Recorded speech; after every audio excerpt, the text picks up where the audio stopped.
En una mañana de verano del 490 a.C., un grupo de hoplitas griegos venció a un ejército persa muy superior en número en Maratón, a unos 40 kilómetros de Atenas. Terminaba ahí la Primera Guerra Médica, el primer gran intento de invasión persa del territorio griego continental. Si quieres conocer a fondo todos los detalles de esta trascendental batalla, este programa es para ti. Empezamos.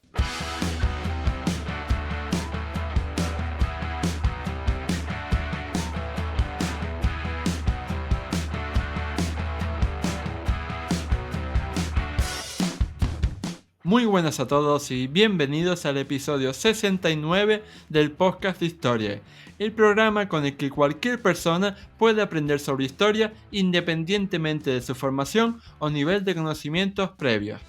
Soy Óscar Hernández, historiador y divulgador histórico.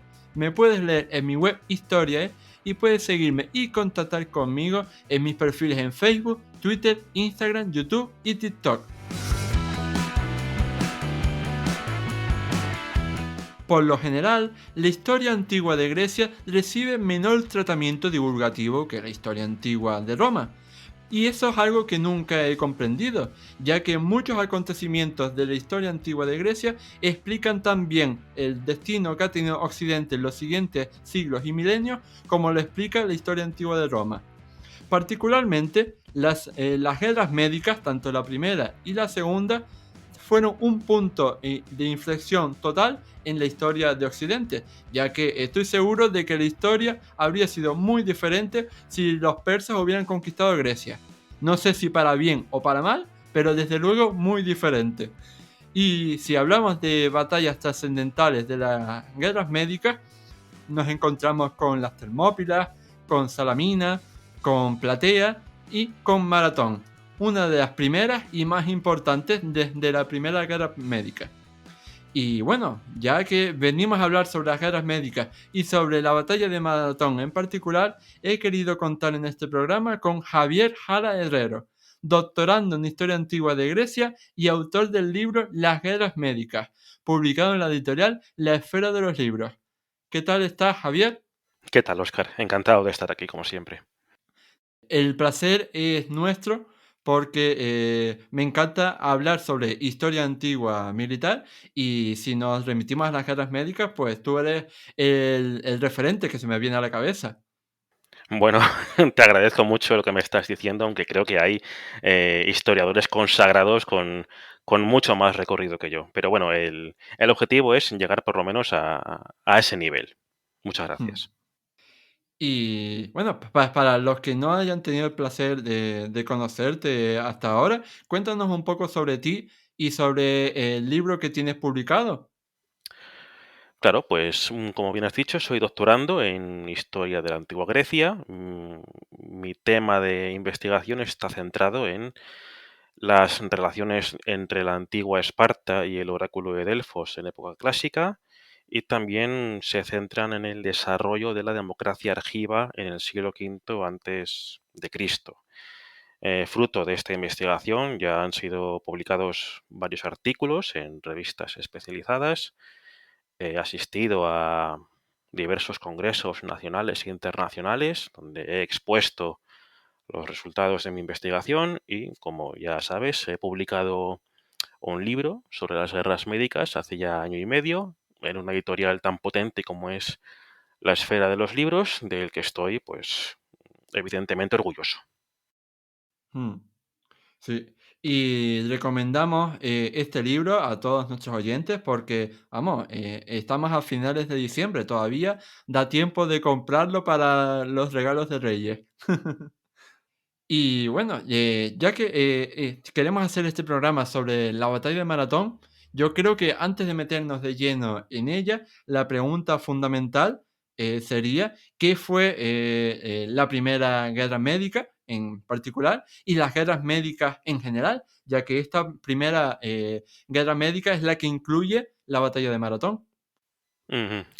Bueno, pues entendemos por guerras médicas los conflictos que se desarrollaron a comienzos del siglo V a.C., derivados de las invasiones del Imperio Persa sobre el territorio helénico continental, sobre el territorio griego. Se llaman médicas, no tiene nada que ver con la medicina, como bien sabes, sino que se llaman médicas porque em, persas y medos, que son los habitantes de la región de Media, a veces se confunden. De hecho, persas y medos fueron dos culturas o dos civilizaciones que tuvieron también sus tensiones y que estuvieron supeditadas una a la otra en varias ocasiones. De modo que, bueno, a principios del siglo V comienzan las tensiones, eh, cristalizan en un conflicto armado que tiene como resultado dos invasiones del Imperio Persa sobre Grecia. Hubo una tercera guerra médica, pero en este caso los roles se invierten. Son los griegos los que desembarcan en Anatolia y emprenden una conquista o un intento de conquista sobre Asia Menor. También hay quien cree o quien opina que estos conflictos no son más que una misma guerra con diversos armisticios, como fue el caso también, por poner un ejemplo, de las dos guerras mundiales en el siglo XX de nuestra era. Hmm. Y más específicamente, cuando hablamos de la Primera Guerra Médica, ¿qué antecedentes podemos encontrar? Ya que supongo que los persas invadirían Grecia, ¿no? Invadirían la península helénica por algún motivo. Claro, el germen de las guerras médicas, y sobre todo de la primera, se encuentra en lo que conocemos como sublevación jonia, que seguro que te suena. La sublevación jonia fue, como su nombre indica, una revuelta de las ciudades jónicas o de cultura jónica griega, situadas en la costa suroccidental de Asia Menor, pero que estaban subyugadas al Imperio Persa.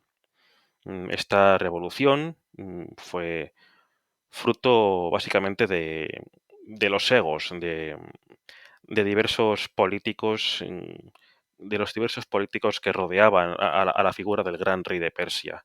Em, no fue, como Heródoto quiere hacer creer a veces, o algunos historiadores de nuestra época, no fue una guerra que comenzara por un sentimiento de identidad helénica y una contraposición a todo lo que supone el imperio persa. Fue más bien un asunto de ambiciones personales y, si me apuras, podemos encontrar entre las razones de esta sublevación eh, las tasas impositivas a las que estas ciudades estaban sometidas.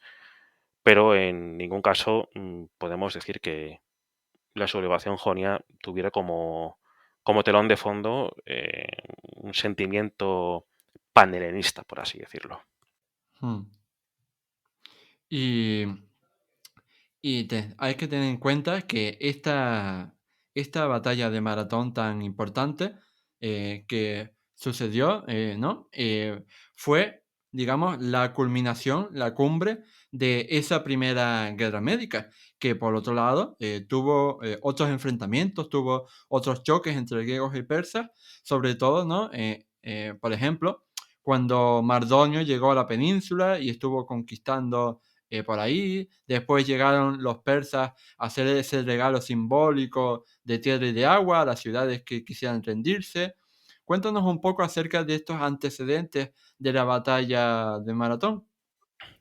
Bien, no he dicho antes que en la sublevación jónica los grandes instigadores de esta sublevación, y me estoy refiriendo a Aristágoras de Mileto, que fue la ciudad puntera de esta sublevación, pidieron ayuda a diversas ciudades de la Grecia continental. Por ejemplo, viajó a Esparta, donde se entrevistó con el rey Cleómenes. Cleómenes, viendo que un viaje hasta Asia Menor llevaría 3 meses, negó su ayuda a Aristágoras.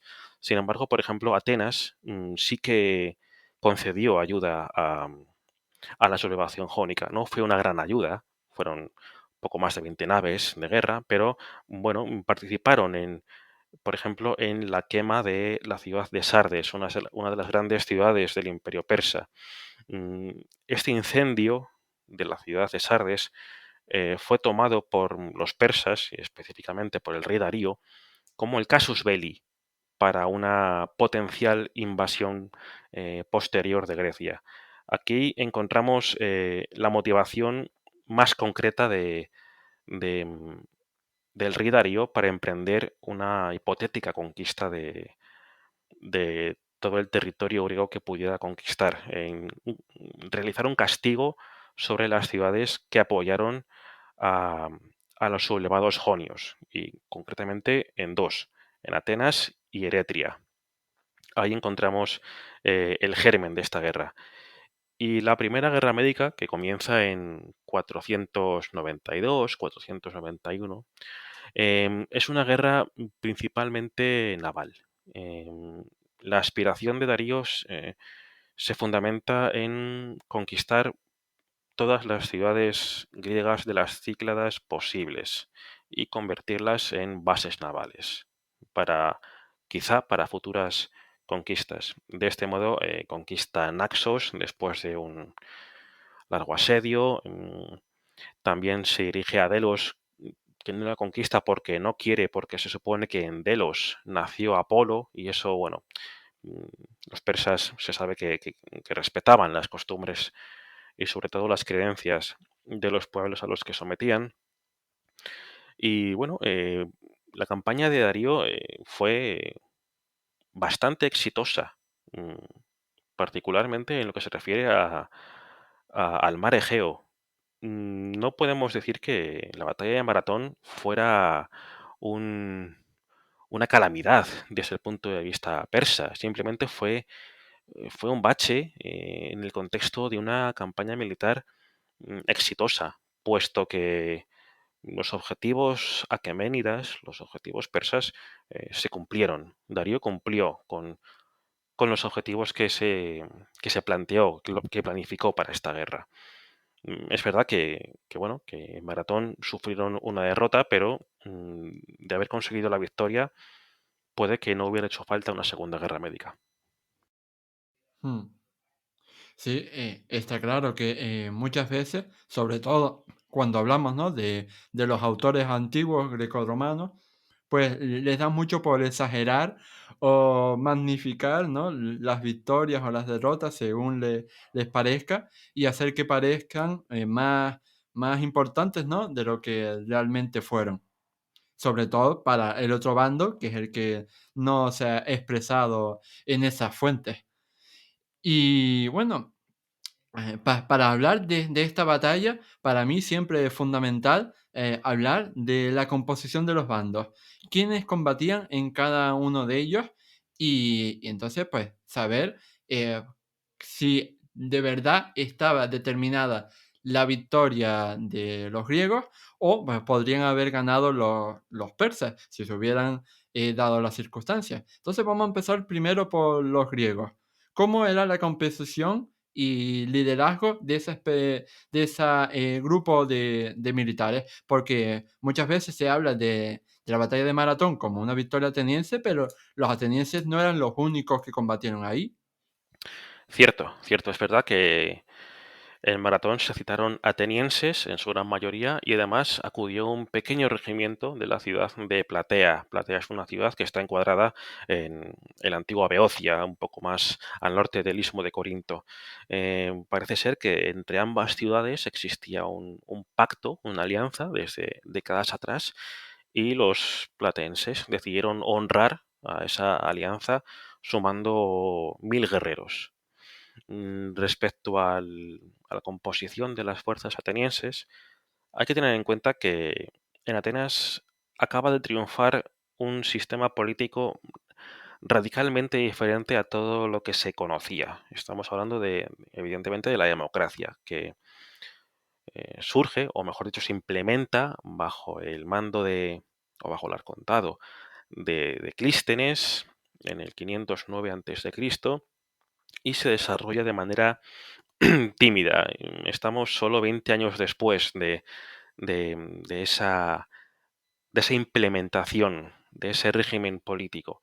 Y uno de los grandes logros, si queremos llamarlo así, de este político, de Clístenes, y que supone gran parte de lo que es el organigrama democrático, es em, la remodelación cívica.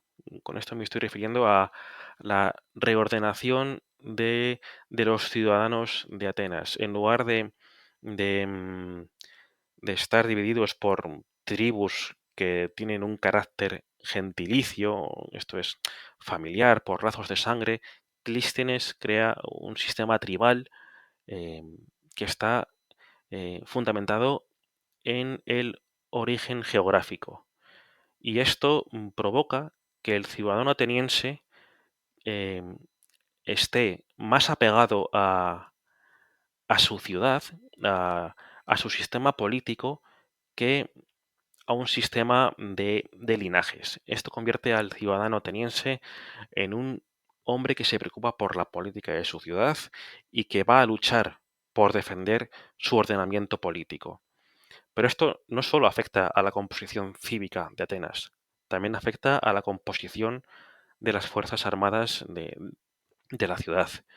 Ahora cada tribu va a aportar el mismo número de hoplitas a la batalla en cuestión. En este caso, parece ser que cada tribu aportó 1000 hoplitas. Y cada tribu, cada regimiento, estaba dirigido por un estratego. Cada tribu aportaba un estratego. Y sobre todos ellos lideraba lo que se llama un polemarco. Un polemarco que era mm, elegido de manera democrática en una asamblea. Este sistema de componer un ejército pudo resultar determinante en la victoria de Atenas y de Platea en Maratón, puesto que cambia los esquemas militares del arcaísmo ateniense para dar lugar a un sistema mucho más flexible. Hmm. De hecho, fíjate, si es trascendental, ¿no? Esta batalla y esta guerra que tradicionalmente, ¿no? Sobre todo a efectos divulgativos, se suele señalar la Primera Guerra Médica como el inicio de la época clásica griega. Efectivamente, decimos ahora los historiadores de nuestro tiempo que bueno, las guerras médicas suponen esa bisagra entre el mundo arcaico y el mundo clásico. No obstante, esto no es más que una forma de aclararnos y de no hacernos un lío a la hora de estudiar las diferentes etapas de la antigua Grecia. Hmm. Y bueno, ya que has hablado de los estrategos, del Polemarca, ¿puedes hablarnos un poco más acerca de estos líderes, de quiénes eran las personas que lideraban el ejército heleno en la batalla de Maratón? Los nombres concretos, que sabemos Ujú. algunos. Algunos sabemos en concreto tres. Parece ser que el arconte Polemarco, el que dirigía, el comandante en jefe de la expedición ateniense, se llamaba Calímaco. Un poco más sabemos de él, solo que, bueno, mantuvo una discusión con, con Milcíades sobre la actitud a mostrar ante el ejército de los persas, porque parece ser que Calímaco prefería eh, adoptar una actitud defensiva frente a Milcíades, que prefería, bueno, pasar a la acción y atacar aprovechando el armamento pesado de los hoplitas atenienses. También sabemos el nombre de otro de los estrategos que formó el centro mm, de la formación, valga la redundancia, y su nombre era Arístides. Arístides sería famoso años más tarde por el ostracismo al que fue sometido después de una deliberación de la asamblea sobre el uso que se debía dar a la plata que se encontró en las minas del Laurión. Esos son los tres nombres que, si no recuerdo mal, son más importantes en los prolegómenos de la batalla de Maratón. Hmm. ¿Y qué papel desempeñó en ella otro de los nombres famosos de esta batalla, como fue Temístocles? Temístocles era arconte en aquel momento en Atenas y, de hecho, fue quizá uno de los arcontes más jóvenes de la historia de la antigua Atenas y fue quien recibió la oferta persa, la oferta diplomática persa, de someterse a su arbitrio, de someterse al dominio del rey de reyes. Es lo que conocemos como la tierra y el agua, una expresión tan famosa ya no solo por Heródoto, sino por algunas películas sobre las guerras médicas. Y Temístocles, como bien sabemos, no solo negó supeditarse al control de los persas, sino que, según nos cuenta Heródoto, arrojó a los emisarios aqueménidas por un barranco que estaba situado detrás de la Acrópolis, un barranco por el que se lanzaban los delincuentes, los reos, para asesinarlos. Es una historia, bueno, quizá un poco peliculesca, digamos, pero no sé, hay que tener en cuenta la protección consuetudinaria que se ofrecía a todos los emisarios en el mundo antiguo. Yo, en este caso, dudaría del testimonio de Heródoto y soy partidario de creer que Temístocles y, bueno, y con él el resto del pueblo de Atenas simplemente se negaron a someterse a los persas, pero que los emisarios, bueno, pues que no sé yo si llegaron a sufrir algún inconveniente. Curiosamente, también nos cuenta Heródoto que cuando otros emisarios persas fueron a Esparta y los espartanos hicieron lo propio, ¿no? Es la famosísima escena de 300 cuando lanza a los emisarios persas a un pozo diciendo que van a encontrar el agua y la tierra ahí. Bueno, pues yo le doy la misma credibilidad. Mm, qué pena. Y yo que estaba súper épico ahí pensando en la escena ahí de Gerard Butler. Heródoto es muy épico, le gusta mucho la épica y le gusta mucho glorificar la victoria de los griegos frente a los persas. Y sobre todo le gusta mucho presentar a los persas como, y en especial su rey, como personas soberbias. Son los que muestran la hibris griega, una característica muy denostada en el mundo griego y que se identifica precisamente con eso, con la soberbia. Es un rasgo antigriego y por eso los persas deben perder, porque son soberbios. Ujú. Hombre, ¿cómo no van a ser soberbios si van por ahí desnudos y llenos de cadenas de oro?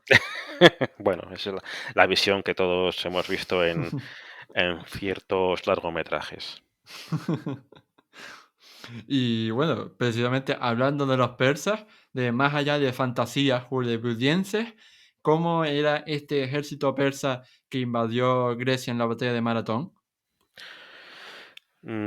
Diferente, desde luego, porque si bien los griegos basaban su fuerza en la falange hoplítica, que también conocemos, en una masa compacta de guerreros unidos, el persa era un ejército muy heterogéneo. Había guerreros que llegaban de todas partes del imperio y por tanto con su propia cultura y con sus propios modos de hacer la guerra. Y también contaban con un arma, por así decirlo, mm, que en Grecia no se utilizaba en gran medida, que era la caballería. No hay más que pensar en las estepas de Anatolia o de Asia Menor o de el actual Irán e Irak para darnos cuenta de que es casi necesario aprender a montar a caballo para desenvolverse en ese terreno.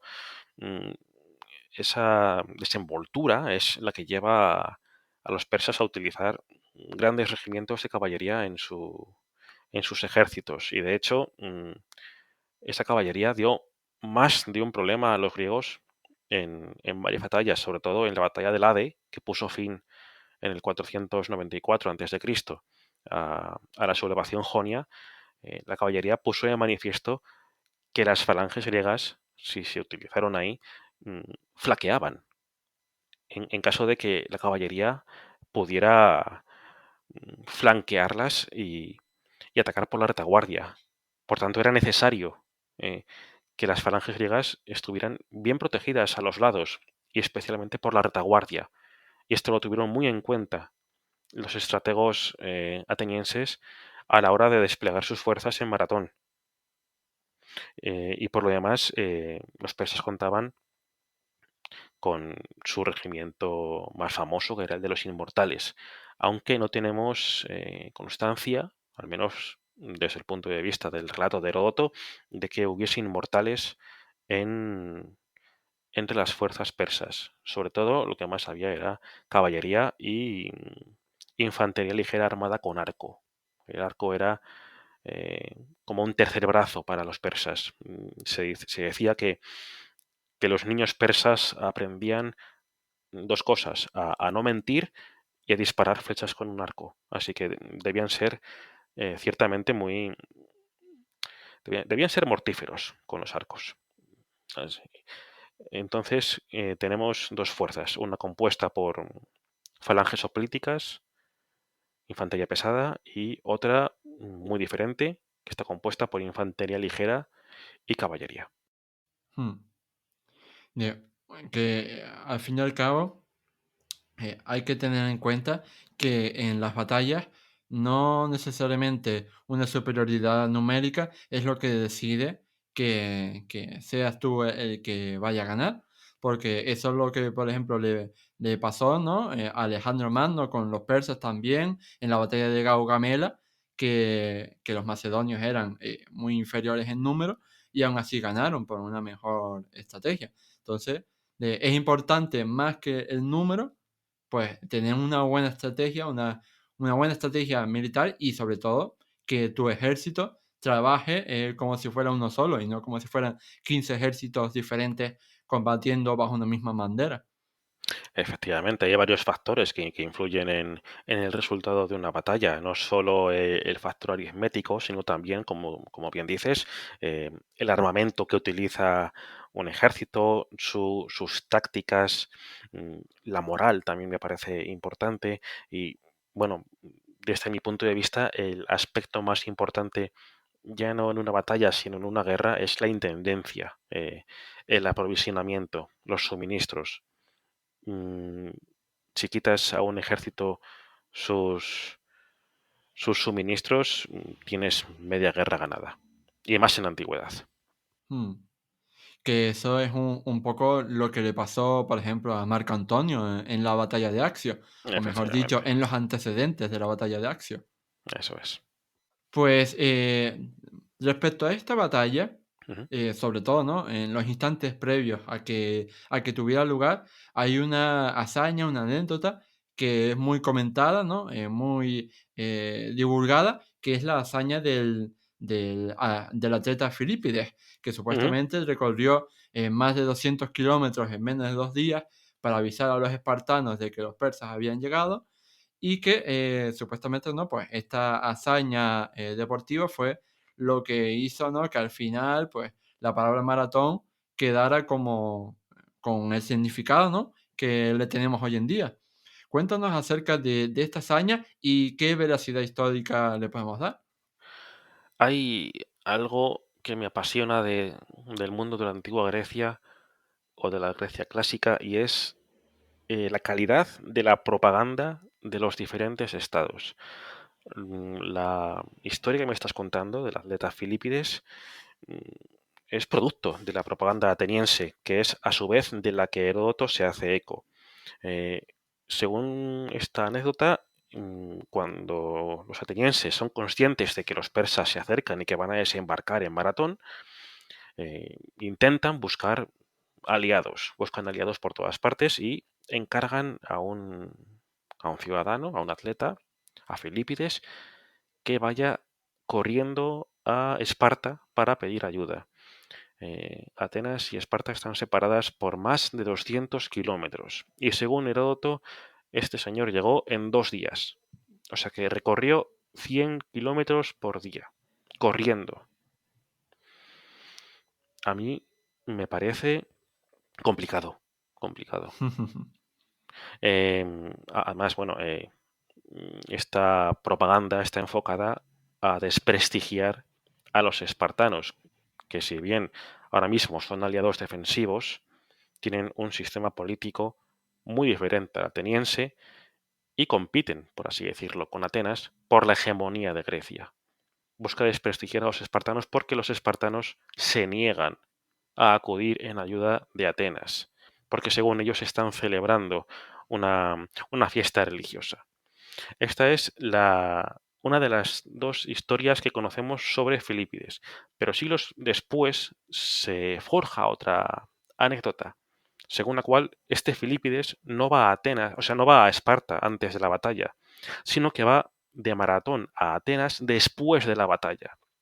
Recorre los 42 kilómetros que separan las dos localidades y cuando llega al ágora de Atenas y ve a sus autoridades, grita victoria, Nikkei, y cae desplomado y muere. También es una anécdota preciosa, pero pues no sé.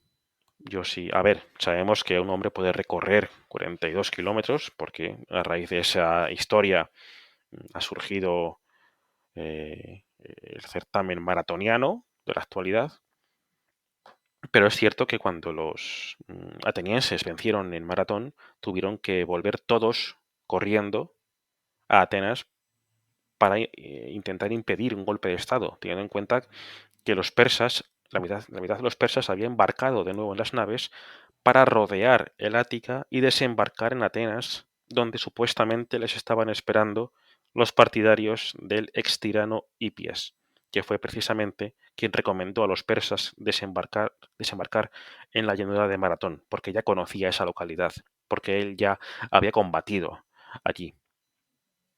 Por eso no le doy demasiada, bueno, no le doy ninguna credibilidad, de hecho, a la historia de Filipides. Aunque es cierto que ha quedado en el imaginario colectivo de manera maravillosa.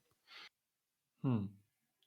Sí, son todas esas anécdotas que se han quedado en el imaginario colectivo y que hay que coger con pinzas, como quien diría. Eso es. Aunque ya te digo, teniendo en cuenta las cosas que yo leo por internet, ¿no? De la gente que se hace Iron Man y que se hacen no sé qué, yo, yo no descarto nada. El otro día precisamente vi una noticia de un hombre que se había hecho 180 kilómetros en un día. O sea, no corriendo, sino era como 60 a nado, 60 en ciclismo, 60 en caminar. Y yo digo, madre mía, o sea, ¿cómo se puede hacer tanta cosa? O sea, ¿cómo el ser humano aguanta tanto? Desde luego hay gente que parecen héroes griegos, pero es un porcentaje muy pequeño de la población. Y si la Mm, historia sobre Filipides en su trayectoria hacia Esparta fuera cierta, no habría surgido después una tradición que le describe volviendo de maratón después de vencer a los persas. ¿No te parece? sí, sí, desde luego. Porque es mucho más difícil ir a Esparta en 2 días que volver de maratón a Atenas en no sé el tiempo que tardaría, pero la auténtica gesta es llegar a Esparta en 2 días corriendo. Mm. Sobre todo para la diferencia en kilómetros, de Claro, 200 a 42. a eso me refiero. Y bueno, ya que estamos en medio de este programa, vamos a meternos ya en el fragor de la batalla Mm. y cuéntanos cómo los atenienses pudieron vencer a un enemigo que era superior en número, pero que lo vencieron gracias a su estrategia. Y partiendo de unos momentos, ¿no? En los que ambos bandos no se atrevían a luchar el uno con el otro por distintas causas. Vale, comencemos por numerar a las dos fuerzas, por cifrarlas. Nos dice Heródoto y otras fuentes antiguas que los defensores, los griegos, contaban con entre 10.000 y 11.000 hoplitas. Los 1.000 platenses más entre 9 y 10.000 eh, guerreros atenienses. Es una cifra que puede ser verídica, le podemos dar cierta veracidad. El problema, como siempre, que, que nos acercamos al testimonio de Heródoto viene cuando nos enfrentamos a las cifras de las fuerzas persas. Porque Heródoto nos dice que se enfrentan a más de 100.000, a 120.000 persas. Eso es difícil, teniendo en cuenta que es una expedición esencialmente marítima y que cifra la armada persa en unas 600 naves. Estamos hablando de que tendrían que ir 2.000 personas en cada nave para llegar a los 120.000. Claro, Apretados como chinos. o peor, desintegrados, no sé. Eh, claro, lo que intenta Heródoto, como ya he comentado antes, es glorificar la victoria ateniense sobre los persas. Y como he dicho también antes, esto procede a su vez de una propaganda ateniense enfocada en lo mismo, en glorificar su victoria sobre un enemigo que era superior. Es cierto que era superior, pero podemos cuantificar su número, sus fuerzas en unos entre 20.000 y 25.000, lo cual no resta heroísmo, si queréis llamarlo así, a la victoria Mm, de los atenienses. No deja de ser una proporción aproximadamente de 1 contra 2, 2,5. No está mal, no está mal. mm, También hemos hablado antes de la composición de cada ejército y también hemos comentado que Calímaco, que era el polemarco, prefería adoptar una actitud defensiva frente a los persas. Es lo lógico, teniendo en cuenta que tu armamento es mucho más pesado, está mejor preparado para la defensa, que tu ciudad está a 40 kilómetros, mientras que el imperio persa está a 3 meses de viaje, y que el armamento del enemigo es, digamos, inferior. Mm, en los prolegómenos de la batalla, eh, también lo he comentado antes, la mitad del ejército persa reembarca en sus naves. La intención es rodear el Ática y dirigirse hasta el puerto del Pireo, donde desembarcarían para realizar un golpe de Estado que devolviese Atenas a un gobierno tiránico, encabezado por Hipias, que era el ex tirano Pisístrátida. Parece ser que los combatientes de Maratón fueron conscientes, debieron de verlo o debieron de suponerlo. Eran conscientes de que esas fuerzas habían embarcado de nuevo para viajar hasta Atenas. Y quizá fuera esa la razón por la que Milcíades urgió a su polemarco para atacar, porque el tiempo apremiaba. Y era cierto, el tiempo apremiaba. Parece ser que el polemarco Calímaco dio su brazo a torcer y los atenienses atacaron. El modo de ataque de las falanges es bien conocido. Acercarse, digamos, lentamente, porque llevan una armadura pesada y un escudo pesado, hasta estar a distancia de tiro de los arqueros enemigos y entonces cargar. Eso fue lo que hicieron. Y en el fragor de la batalla, la formación central ateniense comenzó a ceder ante el empuje de los guerreros persas, según nos cuenta Heródoto.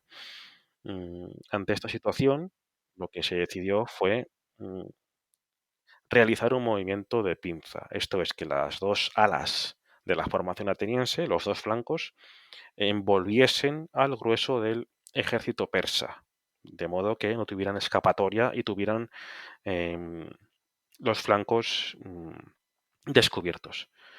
Con esta maniobra, parece ser, los persas comenzaron a hacer terreno y terminaron huyendo de la llanura de Maratón. Los griegos apenas les persiguieron porque no había mucho donde huir. Lo que estaba detrás de los persas era el mar. Dice Heródoto que murieron, creo que dice que eran 60.000. Evidentemente es una barbaridad. Eso es una barbaridad. Pongamos que las muertes del imperio aqueménida podrían ascender a 4.000, 5.000 quizá, mientras que las atenienses podrían oscilar entre 1.000, 1.500. quizá 2000, pero es que Heródoto nos dice que fueron 192. Nos da un número exacto, 192. Eso es imposible. Después de vencer y de quemar algunas naves persas, lo que hicieron los atenienses fue correr todo lo que pudieron para llegar a Atenas antes de que llegasen las naves persas que se dirigían allí, donde les estaban esperando con los brazos abiertos los partidarios de la tiranía de Hipias. Afortunadamente para los demócratas, el ejército victorioso llegó antes a Atenas, llegó antes que las fuerzas persas, y los persas, cuando llegaron al Pireo y se dieron cuenta de que la ciudad estaba tomada por las fuerzas atenienses, ni siquiera desembarcaron. Simplemente se dieron la vuelta y emprendieron el camino a Asia Menor. Se fueron, o sea, calentitos, por así decirlo. Sí, pero como te digo, fue un pequeño borrón en el marco de una campaña bastante exitosa. Mm, hay que tenerlo en cuenta, claro. Y esta batalla de Maratón tiene un epílogo que es precisamente la llegada de los espartanos al campo de batalla. Llegaron tarde, pero llegaron, ¿no? O también es parte de la propaganda espartana. O sea, de la propaganda Ateniense. ateniense. Mm, eh, probablemente lo sea. Es cierto que los espartanos no acudieron a pelear a Maratón, pero es que la situación en Esparta era de una gran inestabilidad política.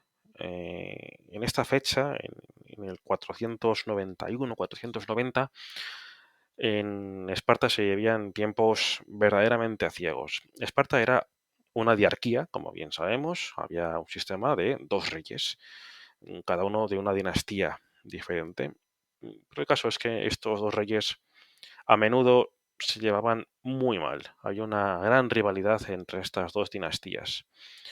Y uno de estos reyes, el de la dinastía Agíada, era Cleómenes, un hombre verdaderamente ambicioso, que estaba harto de su colega en el trono, de Demarato, y para librarse de él, ideó un plan. Intentó y lo consiguió. Sobornó a la Pitia de Delfos para que emitiese un oráculo en el que se afirmaba que Demarato, el otro rey, no era hijo del anterior rey, o sea, que era un rey ilegítimo. Una vez que la Pitia de Delfos dijo esto, Demarato se vio obligado a, a huir y huyó precisamente a la corte persa, donde Jerjes le recibió encantado.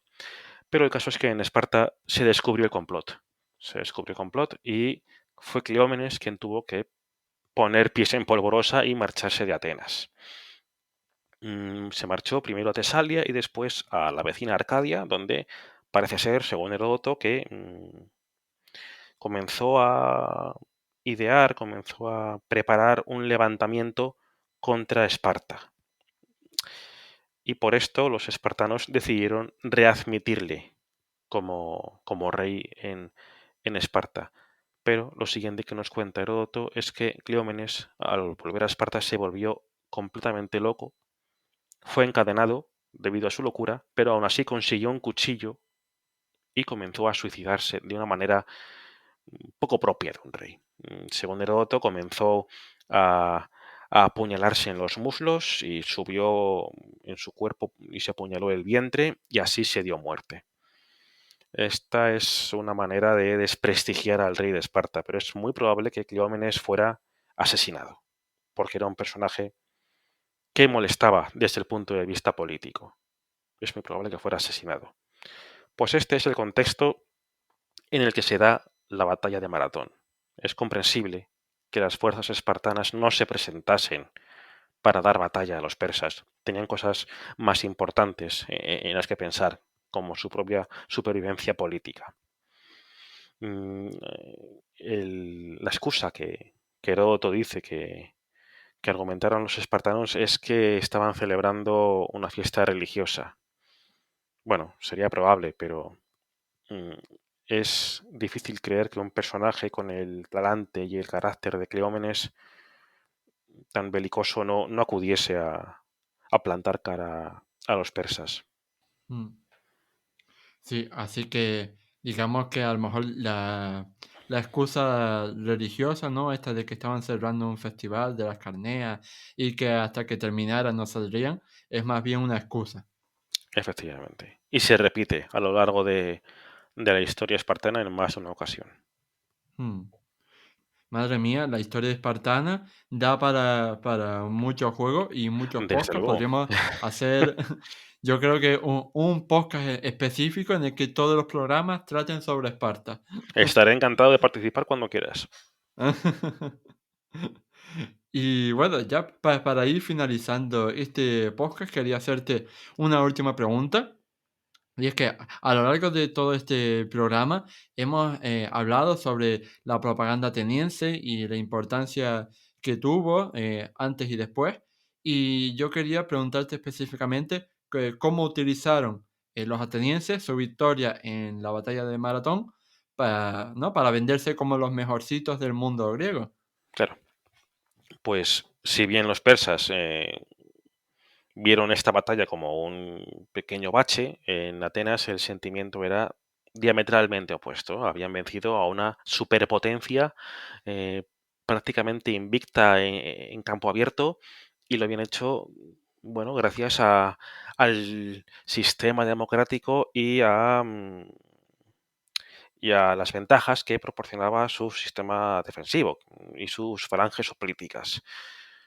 Mm, Terminada la batalla, los combatientes se convierten en cuasi héroes, son elevados a la categoría de prácticamente héroes y son los llamados maratonómacos. Aquellos que han participado en la batalla eh, son el mayor orgullo de la ciudad. De hecho, personajes como Esquilo, el dramaturgo Esquilo, que participó en la batalla, al morir prefirió que se le recordase en su epitafio por haber participado en maratón que por sus tragedias, lo cual nos da una imagen de lo importantes que eran estas personas en Atenas. Los muertos, los caídos en batalla, esos 192 que dice Heródoto y que fueron muchos más, fueron enterrados en tumbas colectivas, lo cual es significativo de un nuevo sistema político, como es el democrático. Ya no se reserva ese tipo de enterramiento para los aristócratas. Ahora todos los ciudadanos son teóricamente iguales y se les entierra de manera teóricamente igual. Otra cosa diferente fueron los esclavos que participaron, que tuvieron un enterramiento aparte del de los ciudadanos. Pero los ciudadanos estaban enterrados todos juntos en un túmulo que aún existe, por cierto. Curiosamente, estos maratonómacos, tan famosos en Atenas clásica, se convirtieron en un grupo de presión conservador. Empezaron a encarnar los ideales de la vieja oligarquía. Quizá cuando alguien envejece empieza a cambiar su ideología política. Pero fue tan drástico este cambio que algunos cómicos de la segunda mitad del siglo V, como Aristófanes, el famoso Aristófanes, llega a ridiculizarlos en algunas de sus obras, llamándolos viejos robles. Es muy curioso, es muy interesante esta transformación de cómo pasan de ser prácticamente héroes a ser ridiculizados por una sociedad, por un sistema político cada vez más radicalizado, como es la Atenas que se convierte de esa joven democracia a la llamada democracia radical de Pericles. Eso también daría para otro podcast. Sí, desde luego. Todo lo que tenga que ver con películas va, o sea, es increíble y merecería toda nuestra atención. Y bueno, para acabar, yo he buscado precisamente la cita esta del epitafio de Esquilo, que la tenía por aquí, Anda. y para que nuestros oyentes la escuchen, decía así: Esquilo, hijo de Euforión, murió en Gela, productora de trigo. El famoso bosque de Maratón puede hablar de su valor, al igual que el persa de larga cabellera que lo conoció. Fíjate. S- Súper épico. eh, y no dice nada de sus obras. ¿Mm? De los persas, por ejemplo, escribió una. obra sobre los persas que se llama Los Persas, que fue estrenada en el 472 a.C. y es famosísima. Y prefirió ser recordado por su participación en Maratón. Pues eso da una idea del nivel de fama y de orgullo de esa gente. Está claro que, como siempre digo, tenemos que tener en cuenta que esta gente tenía un sistema de valores y un pensamiento, ¿no? Y una forma de ver la vida radicalmente diferente a la que podemos tener nosotros en el presente, y que por eso es un gran error caer en presentismo y en juzgar la historia con los ojos del presente. Obviamente nos separan 2500 años de esos hechos, y todo evoluciona, todo cambia, no tiene por qué ser un progreso continuo, pero todo va cambiando. No podemos enfocar con nuestros valores lo que ocurre hace 25 siglos, porque el estudio de la historia no funciona así, como sabes. Hmm. Y bueno, con esta cita célebre de Esquilo, de su epitafio, terminamos este programa. Y bueno, yo pues ahora mismo lamento tener que decir que hemos llegado al final y que eso, y que te agradezco infinitamente a ti, Javier, por haber venido aquí nuevamente a hablarnos, ¿no?, sobre algo que nos apasiona tanto, ¿no?, como es la historia militar de la antigua Grecia, y más específicamente de las guerras médicas, que no solo es de las Termópilas, sino que se compone de muchas más batallas. Así que muchísimas gracias. Ha sido un placer, como siempre, y cuando quieras estoy aquí para hablar contigo de historia de Grecia. Muchas gracias. Ahora sí, ha llegado el final del programa 69 de Historia. Si quieres expresar qué te ha parecido este podcast, darme alguna sugerencia sobre temas a tratar en el futuro, hacerle alguna pregunta directa a Javier o recomendarme algún libro que deba leer, no dudes en dejarme un comentario. Dicho todo esto, no me queda más que invitarte a darle a me gusta, a puntuarnos con 5 estrellas si nos escuchas desde Apple Podcast o Spotify, a suscribirte al programa y a compartirlo en tus redes sociales para que llegue al máximo público posible. Nos vemos en el próximo programa de Historia. ¡Hasta luego!